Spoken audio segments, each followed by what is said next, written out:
Hello friends, welcome to my channel Jiyo Jeevan. आप सभी का मेरे चैनल जियो जीवन पर हार्दिक स्वागत है। सोमवार व्रत कथा सुनने मात्र से होगी मनोकामनाएं पूर्ण। जी हाँ, आज का वीडियो बहुत ही खास है। अगर अभी तक आपने मेरा चैनल सब्सक्राइब न किया हो तो इसे अभी सब्सक्राइब कर लें और वीडियो को लाइक और शेयर करना ना भूलें। दोस्तों, देवों के देव यानी कि महादेव अतिशीघ्र प्रसन्न होने वाले देव माने गए हैं, इसीलिए तो इन्हें भोलेनाथ के रूप में भी जाना जाता है। नारद पुराण के अनुसार जो भी भक्त सोमवार के दिन इनकी व्रत कथा पढ़ता है अथवा सुनता है, ऐसे भक्तों पर भगवान शिव की कृपा बनी रहती है और भगवान शिव प्रसन्न होकर ऐसे भक्तों की सभी मनोकामनाएं अतिशीघ्र पूर्ण कर देते हैं। दोस्तों, आज के वीडियो में मैं आप सभी को सोमवार की व्रत कथा सुनाऊंगी। तो आइए सुनते हैं सोमवार की यह व्रत कथा। दोस्तों, एक समय की बात है। किसी नगर में एक साहूकार रहता था। उसके घर में धन की कोई कमी नहीं थी, लेकिन उसकी कोई संतान नहीं थी। इस वजह से वह बहुत दुखी रहा करता था। पुत्र प्राप्ति के लिए वह प्रत्येक सोमवार व्रत किया करता था और पूरी श्रद्धा के साथ शिव मंदिर जाकर भगवान शिव और पार्वती जी की पूजा किया करता था। उसकी भक्ति देखकर एक दिन माँ पार्वती प्रसन्न हो गईं और भगवान शिव से उस साहूकार की मनोकामना पूर्ण करने का आग्रह किया।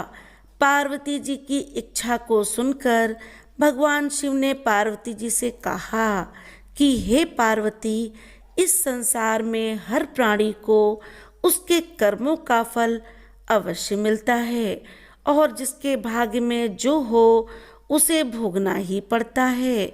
लेकिन पार्वती जी ने साहूकार की भक्ति का मान रखने के लिए उसकी मनोकामना पूर्ण करने की इच्छा जताई।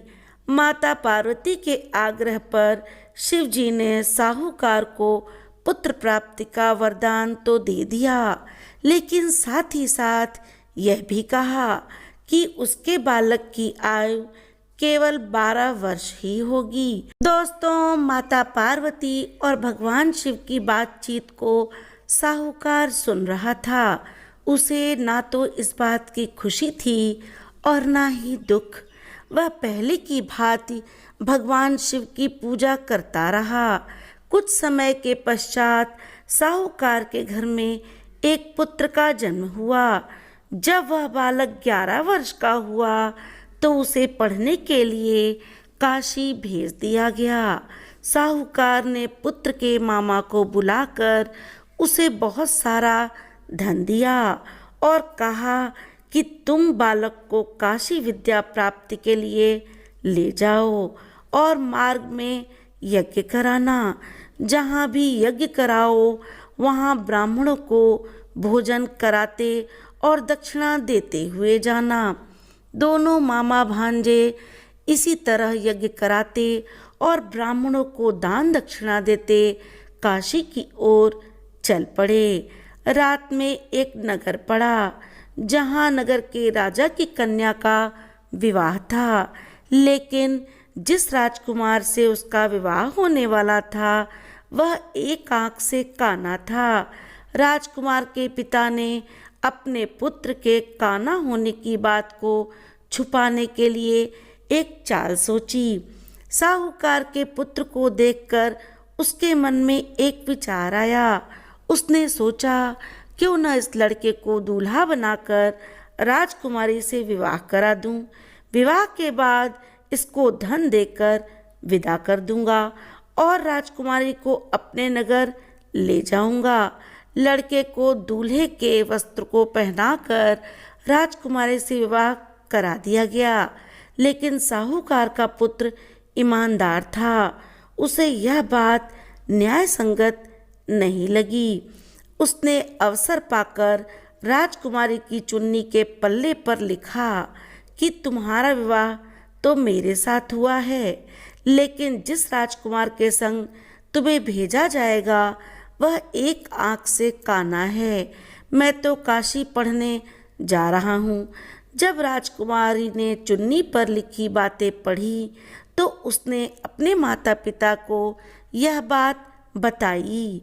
राजा ने अपनी पुत्री को विदा नहीं किया, जिससे बारात वापस चली गई। दोस्तों, दूसरी ओर साहूकार का लड़का और उसका मामा काशी पहुँचे और वहाँ जाकर उन्होंने यज्ञ किया। जिस दिन लड़के की आयु 12 साल की हुई, उसी दिन यज्ञ रखा गया। लड़के ने अपने मामा से कहा कि मेरी तबीयत कुछ ठीक नहीं है। मामा ने कहा कि तुम अंदर जाकर सो जाओ। शिव जी के वरदान के अनुसार कुछ ही देर में उस बालक के प्राण निकल गए। अपने मृतक भांजे को देख उसके मामा ने विलाप शुरू किया। संयोगवश उसी समय शिव जी और माता पार्वती उधर से जा रहे थे। पार्वती माँ ने शिव जी से कहा, स्वामी, मुझे इसके रोने का स्वर सहन नहीं हो रहा है। आप इस व्यक्ति के कष्ट को अवश्य दूर करें। जब शिव जी मृत बालक के समीप गए तो वह बोले कि यह उसी साहूकार का पुत्र है जिसे मैंने 12 साल की आयु का वरदान दिया था। अब इसकी आयु पूरी हो चुकी है। दोस्तों, माता पार्वती जी शिव जी के इन बातों को सुन तो रही थीं, लेकिन मातृभाव से विभोर माता पार्वती जी ने कहा कि हे महादेव, आप इस बालक को और आयु देने की कृपा करें, अन्यथा इसके वियोग में इसके माता पिता भी तड़प तड़प कर मर जाएंगे। माता पार्वती के आग्रह पर भगवान शिव ने उस लड़के को जीवित होने का वरदान दिया। शिव जी की कृपा से वह लड़का जीवित हो गया। शिक्षा समाप्त करके लड़का मामा के साथ अपने नगर की ओर चल दिया। दोनों चलते हुए उसी नगर में पहुँचे जहाँ उसका विवाह हुआ था। उस नगर में भी उन्होंने यज्ञ का आयोजन किया। उस लड़के के ससुर ने उसे पहचान लिया और महल में ले जाकर उसकी खातिरदारी की और अपनी पुत्री को उसके साथ विदा किया। दोस्तों, इधर साहूकार और उसकी पत्नी भूखे प्यासे रहकर बेटे की प्रतीक्षा कर रहे थे। उन्होंने प्रण करके रखा था कि यदि उन्हें अपने बेटे की मृत्यु का समाचार मिला तो वे भी प्राण त्याग देंगे। परंतु अपने बेटे को जीवित होने का समाचार पाकर वह बेहद प्रसन्न हुए। उसी रात भगवान शिव ने व्यापारी को स्वप्न में आकर कहा कि हे श्रेष्ठ, मैंने तेरे सोमवार के व्रत करने और व्रत कथा सुनने से प्रसन्न होकर तेरे पुत्र को लंबी आयु प्रदान की है। उसी प्रकार जो कोई भी भक्त सोमवार व्रत करता है या कथा सुनता है और पढ़ता है, उसके सभी दुख तो दूर होते ही हैं, साथ ही साथ ऐसे भक्त की समस्त मनोकामनाएं अवश्य पूर्ण होती हैं। बोलो बाबा भोलेनाथ की जय। दोस्तों, आशा करती हूँ कि आप सभी को आज की यह सोमवार व्रत कथा बहुत अच्छी लगी होगी। अगर आज का वीडियो आपको अच्छा लगा हो तो कृपया मेरा चैनल सब्सक्राइब करें और वीडियो को लाइक और शेयर करना ना भूलें। जय भोले बाबा की।